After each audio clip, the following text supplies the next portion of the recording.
Okay, let's start 14C. First question, is the midpoint of AB and if is the midpoint of DC of parallelogram ABCD? Prove that. All right. So let's say this is A, B, C, D, and this is the midpoint, and this is the midpoint. Right. Now we need to prove that AEFD is also parallelogram.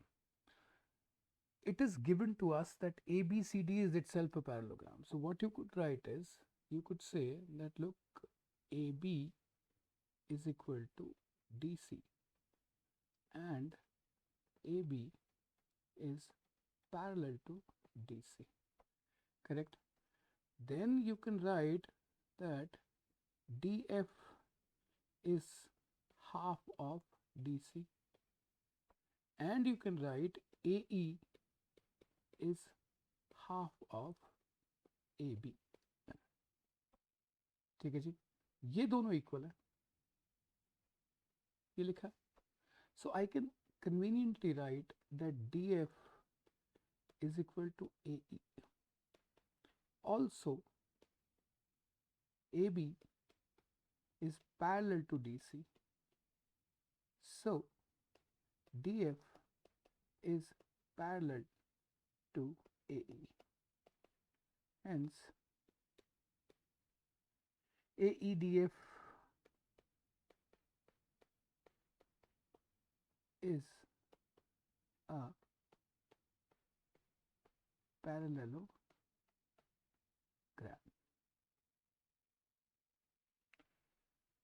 That's the solution to the first issue, all right, or the first problem.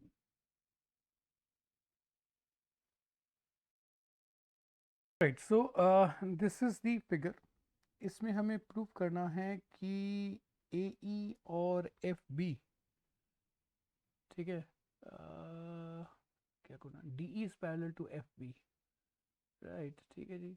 तो DE को FB के parallel prove कर देंगे, is और FB और DE को parallel prove करेंगे. देखो, इसके लिए तो आपको हेल्प लेनी पड़ेगी कॉन्ग्रुएंसी की, ठीक है, और इसके लिए आपको हेल्प लेनी पड़ेगी ऑल्टरनेट एंगल्स की. यही तरीका है, और क्या तरीका करेंगे. तो यहाँ से अगर आप ध्यान से देखोगे, ट्राइंगल चूज कर लो, ट्राइंगल ADE चूज कर लेते हैं, ADE एंड ट्राइंगल CFB. जो आपको चूज करना उससे कोई फर्क नहीं पड़ता, बाद में लिख देना, ठीक है. इसमें अगर आप ध्यान से देखो कि आप यहाँ लिख दो कि एंगल्स इंडिकेटेड इन फिगर, कि आपने एंगल्स इंडिकेट कर दिए फिगर में. अब ध्यान से देखना कि भाई एंगल मतलब साइड एंगल साइड ही लग रहा है, तो आप लिख दो कि AD is equal to BC. ये तो पक्की साइड इक्वल है, ये वाली, ये वाली. उसके बाद में angle 1 is equal to angle 4, ये वाला. Angle 1 is equal to angle 4. क्यों? क्योंकि AB is parallel to DC, ठीक है जी. उसके बाद में AE is equal to FC, ठीक है. तो ये हो गया साइड एंगल साइड. तो यहाँ से मेरे पास ये पता लगा कि these two triangles are congruent. अब कौन कौन से ट्राइंगल कॉन्ग्रुएंट है ये अब आपको लिखना पड़ेगा तमीज से. तो आपने लिया था triangle ADE, ADE is congruent to. अब आसान है, 1 के साथ आना चाहिए था 4 यानी कि C, ठीक है. उसके बाद में D के साथ आना चाहिए था 2, तो 2 का तो हमने कुछ किया नहीं था. उसके बाद में हमने क्या बोला था, एंगल तो एक ही बोला था, साइड था ना, AE. तो AE मतलब FC कर देते हैं, CF यहाँ आ जाएगा और B यहाँ आ जाएगा, करेक्ट. तो इसके हिसाब से जो DE हुआ वो BF के इक्वल हुआ. यहाँ से देख लो ना, DE is equal to BF. So DE is equal to BF.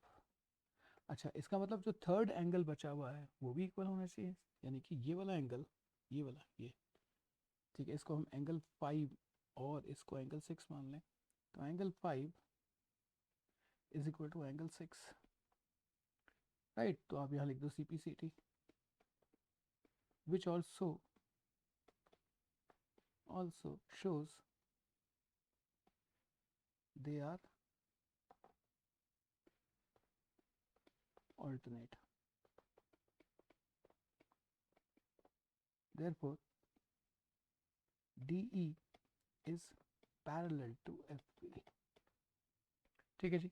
अब वो ये कह रहा है कि वो एक पैरेललोग्राम बनेगा इसमें, तो बना दो यार, इसमें क्या परेशानी है, इसको इससे मैच कर दो और इसको इससे कर दो, ठीक है। तो ये पैरेललोग्राम क्यों बनेगा? क्योंकि हमने अभी अभी प्रूव किया है कि ये दोनों साइड इक्वल और पैरेलल हैं। तो आप लिख दो, since the opposite sides are equal and parallel, the given figure is a parallelogram. Let's do this question, right. Obviously you can read it. इसमें दिया हुआ है कि this point is P and this point is Q, and ये bisector हैं इन दोनों angle के। एंगल के मैं नाम रख लेता हूँ, अगर ये एंगल A है तो ये भी A होगा, ये एंगल B है तो ये भी एंगल B होना चाहिए, correct. And let's let name them C और D, काम आएंगे, राइट। और यहाँ से इसको ज्वाइन किया है, अभी मुझे नहीं पता ये क्या है क्या नहीं, मैंने तो ज्वाइन कर दिया है, ठीक है। और ये पैरेललोग्राम था, तो ये वाली लाइन और ये वाली लाइन पैरेलल थी और इक्वल थी, और ये वाली लाइन और ये वाली लाइन पैरेलल और इक्वल थी। तो मान लेते हैं ये वाली लाइन है मेरे पास y और ये है मेरे पास पूरा x, लेट्स अज्यूम, ठीक है जी। Okay, now what you can write is simply, first sentence is angles are indicated in figure, ठीक है, so the teacher knows what is that you're talking about, ठीक है। now you write first that angle A, this angle is equal to this angle, that angle A is equal to angle C. Why? It's a parallelogram, because AD is parallel to BC, right? AD is parallel to BC. तो अगर ये angle इसके equal है, ये वाला angle इसके equal है, तो इसका मतलब C और A की तो बात हुई। अगर ये हुआ तो ABP, triangle ABP is isosceles, which means AB is equal to BP, and let's say which is equal to X, ठीक है। तो ये वाला जो हिस्सा है ये तो X ही हो गया। Similarly in the triangle AQB, ठीक है, ट्राइंगल AQB, अगर आप देखोगे ये वाला एंगल और ये एंगल इक्वल है, angle D is equal to angle B। तो अगर ये भी एंगल B के इक्वल हो गया तो इसका मतलब AQB इज आइसोसेलेस, तो इसका मतलब AQ is equal to AB is equal to X। तो यहां से और यहां से आप देखते हैं AQ is equal to BP, which was your first condition that you have to prove, ठीक है जी। now you have to prove what PQ is equal to CD, यानी कि इसको और इसको इक्वल प्रूव करना। अभी तक मुझे पता नहीं है ये इक्वल है या नहीं है, ठीक है। अब अगर आप सोच के देखो, कोई आपसे पूछे कि भाई BD is equal to BP, BP is equal to AQ and BP is parallel to AQ, ये तो गिवन है, ये हमने प्रूव किया है। इसका मतलब ABPQ is a parallelogram, ABPQ is a parallelogram, और पैरेललोग्राम का मतलब है साइड्स जो ऑपोजिट हैं वो इक्वल और पैरेलल होंगी, that means invariably AB must be equal to PQ, but AB is equal to CD. It was given, parallelogram given था, इसका मतलब यहां से मैं PQ is equal to CD बोल सकता हूँ। तो आपके ये दोनों पार्ट प्रूव हो गए, ये भी और ये भी। ये रहा parallelogram. This is the answer. All right. So the question is that in the given figure ABCD is a parallelogram and ये बाइसेक्टर दिया हुआ है, यानी कि ये एंगल A है तो ये एंगल भी A है। इस पॉइंट को ये E बोल रहे हैं और प्रूव करना है कि AB is equal to 2 times BC। तो मान लेते हैं ये X है और ये Y है, ठीक है। तो ये वाली साइड भी X ही होगी, पैरेललोग्राम की ऑपोजिट साइड्स इक्वल पैरेलल होती हैं। अब तो कितनी बार हम ये बोल चुके हैं, ठीक है जी। अब सोच के देखने वाली बात ये है कि अगर मैं इसको एंगल B मान लूं तो कैन आई से angle A is equal to angle B? You write that angles are indicated. Why? Because this and this, these two are parallel and they are alternate angles, so you can write alternate, ठीक है। जैसे ये दोनों equal हुए, triangle ADE is isosceles. That means ये side और ये side equal होगी। That means AD is equal to DE, which is equal to Y. तो अगर ये साइड Y है तो ये वाली साइड भी Y ही हो गई, ठीक है जी। हमारा पहला काम तो यहाँ से हो गया। Now it was further given that this angle, right, whatever this is still angle C. This angle, this is also bisector. It was given, देखो शुरू में given है। Same logic, if I mark it as angle D, can you say that angle D is equal to angle C? Right, again write the same logic, and this triangle will be an isosceles. What? Any, write ECB is isosceles. So that means CB is equal to EC. So if this is Y, this side is Y. अगर आप ध्यान से देखोगे अब तो AB should be equal to DC ना, and you can की ऊपर वाली साइड होनी चाहिए 2Y और इधर होना चाहिए X, correct. Now Y is also BC ना, यानी कि 2 times BC is equal to X is AB. I can write this. This is what I had to prove. Let's look at this question. इसमें भी वही चीज prove करनी है जो भी दो क्वेश्चन पहले करी थी, कि ये दोनों को, मान लीजिए ABCD है, इसको मैं ले लेता हूँ E और इसको ले लेता हूँ मैं F। इनको पैरेलल प्रूव करना, तो एक तो तरीका ये है कि इन दोनों ट्राइंगल को कॉन्ग्रुएंट प्रूव करके एक्सटर्नल ऑल्टरनेट एंगल से प्रूव करके पैरेलल प्रूव हो जाएंगे।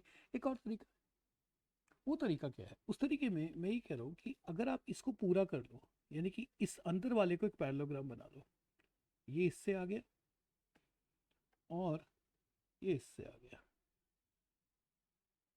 तो अगर देखोगे मेरे पास, अगर मैं किसी तरीके से इस अंदर वाली फिगर को, इसको ये इसको पैरेललोग्राम प्रूव कर दूं तो ऑपोजिट साइड्स इक्वल और पैरेलल होंगी। इसको पैरेलल प्रूव करने का क्या तरीका है? सबसे पहले तो आप एक बीच में डायगोनल डाल लो, ठीक है। अब डायगोनल डाल के ये याद रखना कि पैरेललोग्राम के डायगोनल बाइसेक्ट करते हैं। तो मान लेते हैं ये पॉइंट O है, तो बाइसेक्ट करने का मतलब क्या है कि मुझे प्रूव करना है OD is equal to OB and OE is equal to OF। ये तो गिवन है, तो खाली यही तो प्रूव करने को बचा है मेरे पास में। अगर ये दोनों चीजें प्रूव कर दी तो मैं प्रूव कर दूंगा कि जी DEBF की DEBF इज ए पैरेललोग्राम और उसकी ऑपोजिट साइड्स इक्वल और पैरेलल होंगी, तो इसका मतलब बाइसेक्टर तो ऑपोजिट साइड्स में आ ही रहे हैं। ये वाला एक ये आ रहा है और एक ये आ रहा है, तो ऐसे करने की कोशिश करते हैं। इसके लिए आपको ध्यान ये रखना होगा कि आपको AE और FC को, यानी कि AE और FC को आपको किसी भी तरीके से इक्वल प्रूव करना पड़ेगा। ठीक है, इसका मतलब आपको ऐसे दो ट्रायंगल लेने पड़ेंगे जहां पे ये और ये इंक्लूड हो। ठीक है जी, कैसे करेंगे? अब जरा ध्यान से देखो, इस एंगल को B मान लूं तो ये एंगल को C मान सकता हूं। ठीक है, साइड्स में देख लेता हूं। इस बार ये L है, ये साइड भी L है लेंथ, ये साइड M है, ये साइड भी M है, ये आपको मालूम होना चाहिए। ये दोनों पैरेलल हैं और ये दोनों पैरेलल हैं। तो अगर मैं यहां से कहूं कि angle B is equal to angle C, एक एंगल तो आ गया, ऑल्टरनेट एंगल्स दिख रहे हैं आपको, ये दोनों साइड पैरेलल हैं, एक एंगल तो मेरे पास निकल के आ गया। अच्छा, एक साइड भी निकल के आ गई है। कौन सी side? AD is equal to BC is equal to M, opposite side.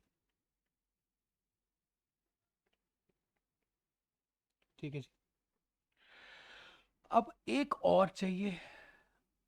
ठीक है, एक और चाहिए का मतलब ये है कि आपको अगर ये वाला ट्रायंगल याद हो, ये वाला ट्रायंगल की बात हो रही थी, ये इसमें, तो ये एंगल, ये वाला एंगल ए ही तो था, राइट? बाइसेक्टर की बात हो रही थी। ठीक है, और इसमें ये भी तो बाइसेक्टर है, तो इसका मतलब ये वाला एंगल भी तो ए है। तो angle A is equal to angle A bisector था, तो मेरे पास ये एंगल साइड एंगल से ट्राइंगल कॉन्ग्रुएंट है। कौन कौन से कॉन्ग्रुएंट है? मैंने A D E is congruent to, तो ये ए के साथ एंगल बी था और एंगल बी सी के इक्वल था, तो इसका मतलब शुरुआत तो सी से करनी पड़ेगी, ये तो पक्की बात है। दूसरी बात, A D was equal to B C, यानी कि यहाँ सी बी लाना पड़ेगा, तो सी बी, तो चॉइस तो एफ ही बचती है। ठीक है जी, अगर ये दोनों ट्राइंगल कॉन्ग्रुएंट हैं तो पक्का पक्का ए ई को देखना, A E is equal to C F हो जाएगा क्या? यानी कि ये और ये इक्वल हो गई। इसको अपने लिए, ठीक है, अपने लिए इस साइड को यहाँ x मान लो, तो ये भी x हो गई, और लिख दो ये तो CP/CT है भाई। अब देखो तुम्हारा काम हो गया। ठीक है, AC, AC डायगोनल है ना, AC इज डायगोनल, तो उसके हिसाब से OC should be equal to OA होना चाहिए, पक्की बात है। अगर मैं OE देखना चाहूं, OE, तो OE की वैल्यू मेरे पास, इसकी वैल्यू होगी O, ये वाला OA माइनस एक्स। ठीक है, और OF की वैल्यू क्या होगी? OC minus x. पर OC और OA तो इक्वल है, यहां से क्या आया? OE is equal to OF। तो यहां से ये पता लगा कि क्वाड्रिलेटरल DFBE, ये जो मेरा क्वाड्रिलेटरल है, इसके जो डायगोनल्स हैं दे आर बाइसेक्टिंग। अगर ये बाइसेक्ट कर रहे हैं तो DEB, सॉरी, किसी भी ऑर्डर में लिख लो, फर्क नहीं पड़ता है, DFBE इज अ पैरेललोग्राम। अगर ये पैरेललोग्राम है तो इक्वल, जो ऑपोजिट साइड्स हैं वो इक्वल भी होंगी, पैरेलल में होंगी, यानी कि DE will be parallel to FB या BF, यही मुझे प्रूव करना था। तो चाहो तो कॉन्ग्रुएंसी से कर लो, चाहो तो आप उसको ऐसा प्रूव कर लो कि भैया जो भी आपका नया वाला पैरेललोग्राम बन रहा है उसके डायगोनल्स इंटरसेक्ट करते हैं, and this is a parallelogram. Now look at this questions, वो ये कह रहा है कि bisectors of interior angles form a rectangle. तो बेसिकली मुझे क्या प्रूव करना है, मुझे प्रूव करना है IJKL to prove IJKL is a rectangle. Rectangle prove करने के लिए सिर्फ ये प्रूव करना जरूरी है कि चारों एंगल 90 डिग्री है, दैट्स ऑल। अगर स्क्वायर प्रूव करना होता तो कोई भी दो साइड आसपास की इक्वल प्रूव करनी होती। Here if I can prove that all the angles inside are 90 degree, all क्या तीन प्रूव कर दो तो फोर्थ को तो 90 होना ही पड़ेगा। सही है जी। तो पहली बात तो ये बाइसेक्टर्स हैं, तो बाइसेक्टर है तो आप लिख दो एंगल्स इंडिकेटेड इन फिगर। अगर ये वाला एंगल ए है तो इस एंगल को भी ए ही होना पड़ेगा। ऑपोजिट एंगल्स इक्वल होते हैं तो ये एंगल को ए होना पड़ेगा, ये एंगल को भी ए ही होना पड़ेगा, इसमें तो कोई प्रॉब्लम नहीं है। सिमिलरली अगर ये एंगल बी है तो इस एंगल को बी होना पड़ेगा, बाइसेक्टर है। सिमिलरली अगर ये एंगल बी है तो इस एंगल को भी बी होना पड़ेगा। तो एक बात तो बड़ी क्लियरली समझ में आ गई। अच्छा एक बात है जो आपको बहुत पहले से पता है, can I write 2A plus 2B is equal to 180? क्यों? सप्लीमेंट्री एंगल्स भाई। इसका मतलब A plus B is equal to 90 degree. सही है जी। Now if you see clearly, for that matter take any triangle, let's take triangle DKA, triangle DKA. Can I write here that angle A plus angle B plus let's say इसको हमने क्या angle C छोड़ दिया, angle C is equal to 180? Invariably angle C is 90 because A plus B is 90. तो ये तो prove हो गया कि दिस एंगल इज 90, राइट? ठीक है जी, ये एंगल 90 है। तो आप लिख सकते हैं angle JKL is equal to 90 degree. आप लिख दें इसको वर्टिकली ऑपोजिट एंगल्स। ये वाला एंगल भी 90 हो गया जी। सही है यार, ये तो बिल्कुल सही है। Same logic, similarly I can prove this angle as 90। You only have to write similarly, similarly because same ही तो लॉजिक है। Angle JIL IL is equal to 90 degree. अब बचा कोई भी एक एंगल, कोई भी एक एंगल जिसको मुझे 90 डिग्री प्रूव करना है।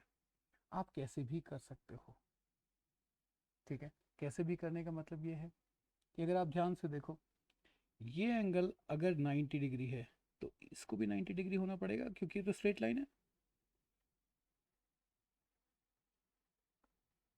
ठीक है जी। ओके, आप ऐसे नहीं प्रूव करना चाहते, I can tell you a very very simple method. Bisector of opposite angles of parallelogram are parallel। दो बार प्रूव कर चुके हैं हम, ठीक है। यानी कि ये और ये दोनों पैरेलल होंगे, इसका मतलब ये ट्रांसवर्सल होगा। अगर ये ट्रांसवर्सल होगा तो इस एंगल का और इस एंगल का सम 180 होना चाहिए, यानी कि एंगल 90 होना चाहिए। तो आप क्या लिख सकते हो, आप लिख सकते हो therefore angle CJI is equal to 90 degree, right? आप as एंगल, कौन कौन से angles, angle J K L and C J I are supplementary. अब अगर तीन एंगल 90 हैं तो चौथे के पास क्या चॉइस है, हैज टू बी 90। लिख दो both angle of quadrilateral has to be 90। सारे एंगल्स 90 हैं, इसका मतलब जे के आई जे के एल, जो भी आपको देखना हो, आई जे K L is a rectangle. This is the solution to your problem. Question number 8. It says rectangle के बाइसेक्टर्स से जो अंदर फिगर बन रही है वो स्क्वायर है। तो रेक्टेंगल का मतलब है कि this side is let's say x and this side is let's say y, not that it really matters. ठीक है, ठीक है जी। अब बाइसेक्टर का मतलब क्या है, बाइसेक्टर का मतलब ये है कि ये हुआ A B C D. Rectangle में बाइसेक्टर का मतलब है 45, यानी कि ये वाला एंगल 45 होगा और ये वाला एंगल भी 45 होगा। इनके नाम रख लेते हैं, ठीक है। इनके नाम रखने से कोई फ़ायदा नहीं है, क्या फ़र्क पड़ रहा है, तो इनके नाम थोड़े से अच्छे रख लेते हैं। इसका नाम एल एम एन और ओ रख लिया मैंने इस बार, अपनी मर्जी से रख दिया। ठीक है जी, आपको सिर्फ यहाँ एक लाइन लिखनी है, one simple line, which is in a rectangle all angles are 90 degree, so bisectors will form equal angles of 45, correct। ठीक है, triangle A and D, angle A and D should be equal to 90 degree. I am not writing the logic, you know it. अगर ये दोनों 90 है तो इसको भी 90 होना पड़ेगा। इसका मतलब angle NML is equal to 90 degree. Similarly आप लिख सकते हो, similarly this angle LON is equal to 90 degree. अब जो पहला वाला लॉजिक था कि ये और ये तो पैरेलल है, बाइसेक्टर, ये पैरेललोग्राम भी तो है, सो आप लिख दो बाइसेक्टर्स आर पैरेलल। इसका मतलब ये वाला एंगल भी 90 हो जाएगा, सो एंगल MLO इज 90, मतलब जो लास्ट टाइम किया था। देयरफॉर यहाँ शुरू करते हैं, LONM इज अ रेक्टेंगल। अभी रेक्टेंगल प्रूव हुआ है, स्क्वायर प्रूव नहीं हुआ है, that's what you have to remember. एक साइड मतलब आप कुछ भी एक साइड ले लो यार, जैसे यहाँ पे आप इसको A ले लो और ये वाली साइड B ले लो चाहो तो अगर आप इन दोनों साइड को इक्वल प्रूव कर दो, ये वाली साइड A होगी, ये वाली साइड B होगी, तो अगर आप A और B इक्वल प्रूव कर दो तो ये स्क्वायर हो जाएगा ना। उसके लिए आपको करना क्या है, बेसिकली करना क्या है कि इन दोनों ट्राइंगल को कॉन्ग्रुएंट प्रूव करने की कोशिश करनी है। बहुत सिंपल है कॉन्ग्रुएंट प्रूव करना। इन दोनों के लिए आपको ये लिखना पड़ेगा कि in triangle AMD and BOC सामने सामने इंडिकेटेड है, ठीक है, आप लिखोगे 45 is equal to 45, AD is equal to BC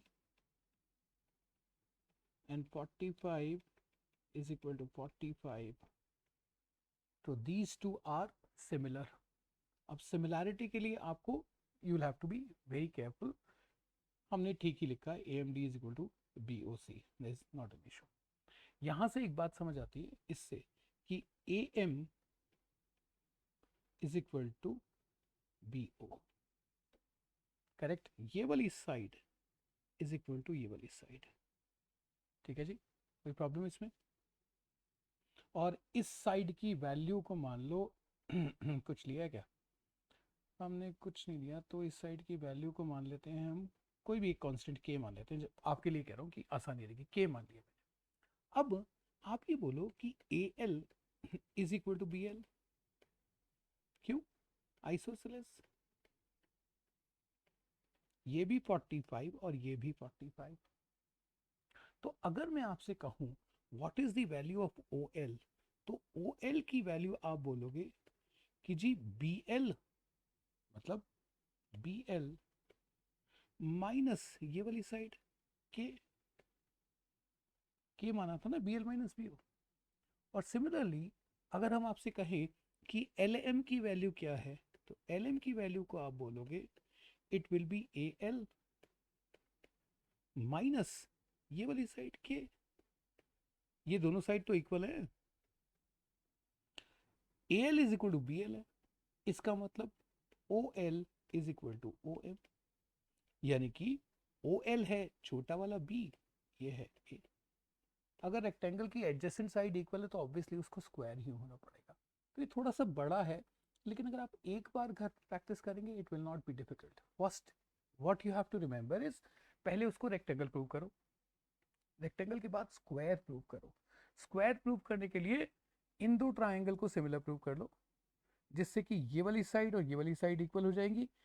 ये बड़ी वाली साइड तो इक्वल है ही, बड़ी में से छोटी घटाओगे, बड़ी में से छोटी घटाओगे, ये दोनों साइड अपने आप इक्वल आ जाएंगी. That's the way to approach it. Let's see question number 9. In a parallelogram ABCD the bisector of angle A. तो ये एंगल A का बाइसेक्टर है ये. ठीक है. It meets DC at P and AB is equal to 2AD. तो अगर मैंने AB को 2x माना है तो AD is equal to x. यही तो मतलब है इस चीज़ का. आसानी होती है, नथिंग एल्स. पैरेललोग्राम है तो साइड्स ऑपोजिट्स आर पैरेलल, ये सब.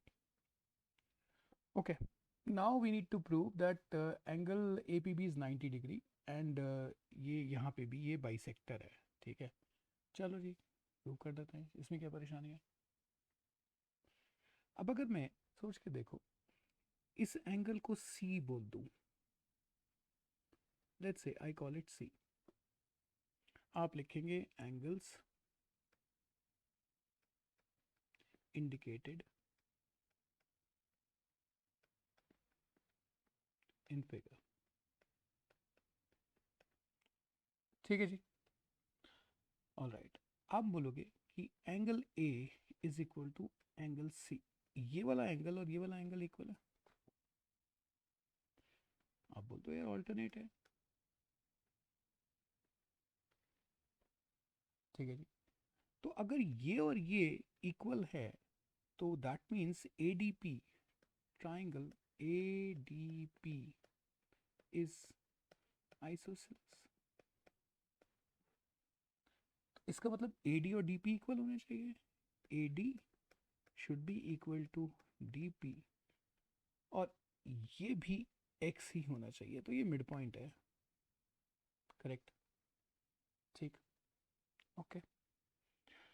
अब अगर मैं आपसे कहूं व्हाट इज PC, तो PC will be DC minus DP.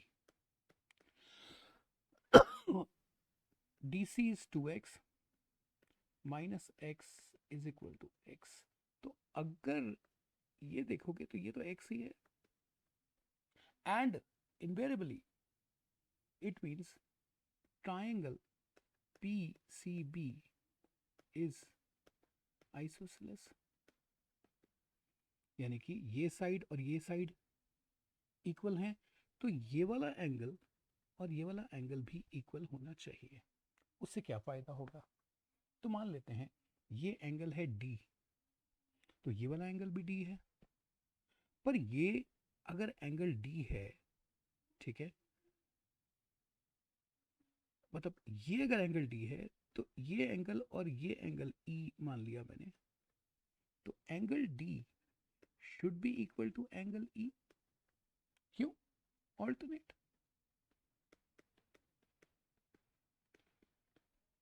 ठीक है, और अगर D और E इक्वल है, यहाँ तो मैंने शुरू में अपने आप ले लिए थे क्योंकि दिए हुए थे, तो अगर D और E इक्वल हैं तो इसका मतलब PB बाइसेक्ट्स एंगल B। ठीक है, ये प्रूव कर दिया। अब प्रूव करना है ये 90 है। ठीक है जी, अगर ये 90 है तो आप इस बात को, मतलब you probably will appreciate the fact that 2A plus E plus D is equal to 180। Supplementary है ना, और आपने अभी D और E को इक्वली तो प्रूव किया है, तो आप लिख सकते हो 2A plus 2E is equal to 180, so A plus E is equal to 90। और अगर ये और ये 90 हैं तो आप सिंपली लिख सकते हो it shows that angle APB is equal to 90 degree. This is the solution to your problem.